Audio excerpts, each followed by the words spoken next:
අද අපි ඉගෙන ගමු කඩේකට ගිහිල්ලා බඩුවක් ගන්න කොහොමද කියලා. ඔව් මේ කන්වර්සේෂන් එක පළතුරු කඩයක් එක්ක අපි බලමු මේ කොහොමද වෙන්නේ කියලා. channel එක subscribe කරන්න අමතක කරන්න එපා. Good morning. How much are these oranges? ඔව් අපි කඩේකට ගිහිල්ලා විකුණන මිල අහද්දී how much කියලා අපිට අහන්න පුළුවන්. ඒ වගේම මෙතන ගොඩක් දොඩම් තියෙන හින්දා are these කියලා තමයි අපිට කියන්න පුළුවන්. ඉන්පසු මේ විකුණුම් කරුවා කියනවා they are $2 each. They are $2 each. Picked fresh today. ඒවා එකකට ඩොලර් 2යි. මේ each කියන එකෙන් අදහස් වෙන්නේ එක බැගින් කියන එක. එකකට picked fresh today. ඒ කියන්නේ මේ අද තෝරගත්ත ඒවා. අද තෝරගත්ත නැවුම් ඒවා. මේකෙන් අර්ථ දැක්වෙන්නේ මේ අද ගහෙන් කඩපුවා වගේ. මේ picked කියන එකෙන් අදහස් වෙන්නේ තෝරගත්තු, නෙලාගත්තු වගේ අදහසක්.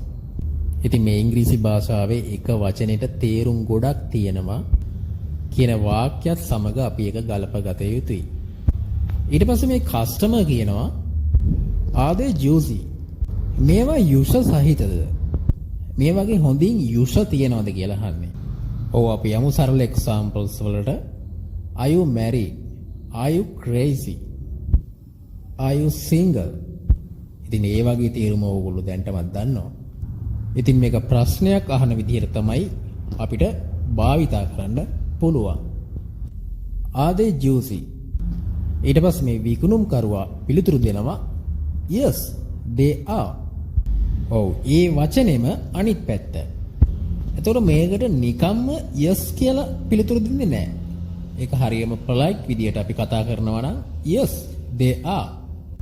මෙන්න මේ පැටලවිල්ල ගැන මම වෙනම පාඩමක් කරලා තියෙනවා. ඉතින් ඒකේ link එක මම දැන් දාලා තියෙනවා description එකේ.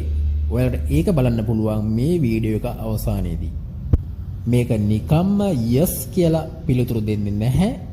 ඉංග්‍රීසි භාෂාව කතා කරන විට අනිවාර්යෙන් they are කියලා පිළිතුරු දුන්නාම හරිම correctly තමයි කතනය සිද්ධ වෙන්නේ. ඉතින් එහෙම කතා කරන විට ඕනෙම කෙනෙක්ට තේරෙනවා මෙයා ඉංග්‍රීසි වල හරිම ප්‍රොෆෙෂනල් කෙනෙක් කියලා. ඉතින් මේක හරියට බොහොම ලස්සනට ඉගෙනගෙන අපි කතා කරන්න පුරුදු වෙමු. ඊට පස්සේ මේ විකුණුම් කරුවා නැවතත් කියනවා they are full of juice and very tasty. මෙන්න අහුණා තවත් off භාවිතා කරන ක්‍රමයක්. මේ වීඩියෝ සීරීස් එකේ කලින් වීඩියෝ ඔයගොල්ලෝ බැලුවා නම් මේ off භාවිතා කරන ක්‍රම ගැන මං කියලා දීලා තියෙනවා. ඉතින් මේක තවත් ක්‍රමයක්. they are full of juice. full of juice. අපි දැන් පොඩි examples ටිකක් බලමු. ඊට කලින් මේකේ තේරුම මේවා යුස වලින් පිරීලා. ඒ වගේම හරිම රසවත්. full of love. ආදරයෙන් පිරීලා. he is full of love. ඔහු ආදරයෙන් පිරීලා. full of crowd. සෙනගින් පිරුණු.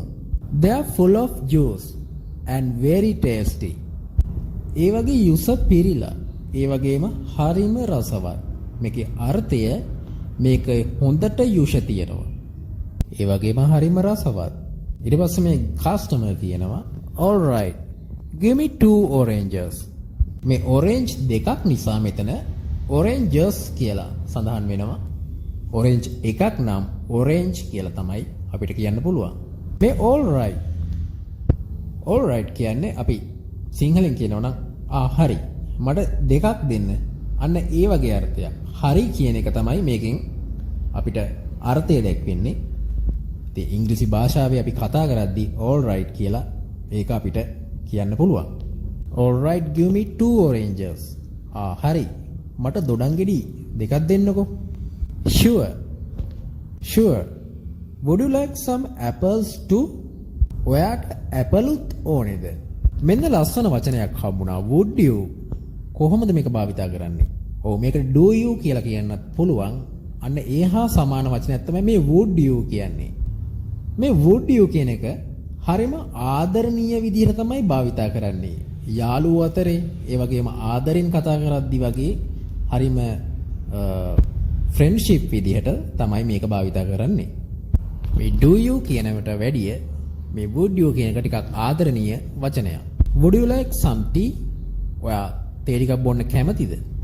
Would you like to come with us? ඔයා අපිත් එක්ක එන්න කැමතිද? Would you like to sit down? ඔයා ඉඳ ගන්න කැමතිද?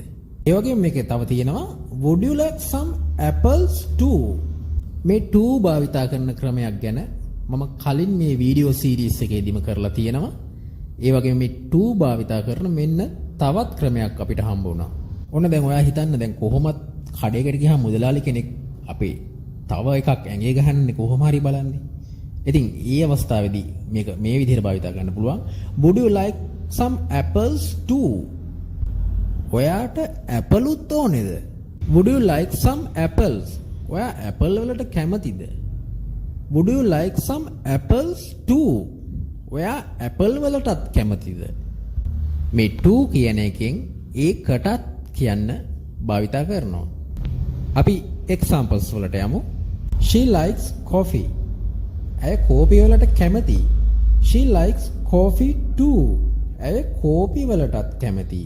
ඒ වගේම I love you. මම ඔයාට ආදරෙයි. Me too. මමත්. හරි. ඕකෙන් examples හදලා comment section එකේ දාන්න. අපි යමු ඊළඟ එකට. I don't like apples. ඒකේ තේරුම ඔයාලා දන්නවා. මම ඒක ගැන පැහැදිලි කරන්න යන්නේ නැහැ. I will take grapes. I will take grapes කියන්නේ මම මිදි ගන්නම්. I will go. මම යන්නම්. I will tell him. මම ඔහුට කියන්නම්. I will play cricket. මම cricket සෙල්ලම් කරන්නම්. But only if they are fresh. ඊළඟට මොකද්ද මේ කියන්නේ? If they are fresh. හැබැයි මම පළතුරු නැවුම් නම් විතරයි මං ගන්නෙ. If you come. ඔයා එනවනම්. If you tell him. ඔයා ඔහුට කියනවනම්. If you marry me. ඔයා මාව විවාහ කරගන්නවනම්.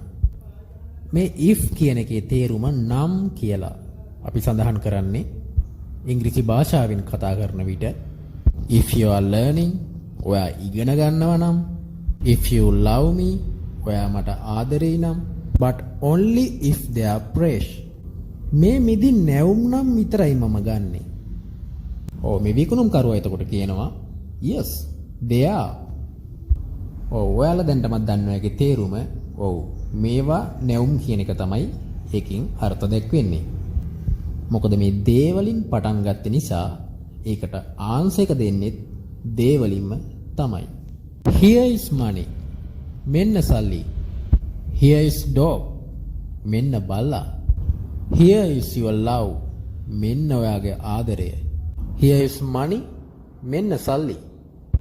Keep the change. ඉතුරු තියාගන්න. Keep the change කියන එකෙන් අදහස් වෙන්නේ ඉතුරු ඔයා තියාගන්න කියන අදහස. මේ සන්තෝෂමක් විදිහට දෙන එකක්. Thank you. Enjoy your fruits and have a nice day. ඒ පළතුරු රස විඳින්න කියලා කියනවා. ඒ වගේම සුබ දවසක් කියලා කියනවා. ඉතින් ඒවා හරිම සරල තේරුම්. ඒ වගේම මෙතන enjoy කියන වචනයෙන් අදහස් වෙන්නේ මේ විනෝද වෙන්න කියන එක නෙමෙයි. රස විඳින්න කියන අදහස තමයි එතන එන්නේ. ඊට පස්සේ මේ ගැහණු කෙනා කියනවා thanks see you again කියලා. ඊට පස්සේ යාළුවගේ ගනුදෙනුව අවසන් වෙනවා. ඉතින් මේ සංවාද මගින් මම ඔයාලට මේ උගන්වන්නේ ඊටාම සරල ඉංග්‍රීසි විශේෂයෙන්ම බිග්ිනර්ස්ලට. ඉතින් තැනකදී කතා කරන්න ඕන වෙන ඉංග්‍රීසි සමහරුන්ට දන්නවයි කියලා හිතාගෙන හිටියත් මේවා කතා කරන්න ගත්තාම එයාලට වචන කටින් පිට වෙන්නේ නැති නිසා මේවා හොඳින් ඔලුවට අරන් හොඳට පුරුදු වෙන්න. මේවා දන්න අයත් ඇති, ඒ වගේම නොදන්න අයත් ඇති. ඉතින් මම නොදන්න අයට තමයි මේ පාඩම ගෙන එන්නේ. හැබැයි මේ පාඩම් ඉදිරියේදී මම ගොඩක් සංකීර්ණ කරනවා. මේ මුල නිසා මේ වගේ සරල දේවල් වලින් තමයි ඔයාලට මම උගන්වගෙන යන්නේ. ඉතින් මගේ channel එක subscribe කරලා තියාගන්න. ඉතින් අලුත් පාඩමකින් මම ආයෙත් ඔයාලා ගාවට එනවා. ඉතින් එතකන් පරිස්සමෙන් ඉන්න. ඒ වගේම මේ වචන හොඳ තව කෙනෙක් සමග කතා කර පුරුදු වෙන්න. එහෙනම් ගිහිල්ලා නම් සුබ දවසක්. මම ලහිරු සුබසිංහ මේ ඉංග්‍රීසි ෂූටර්.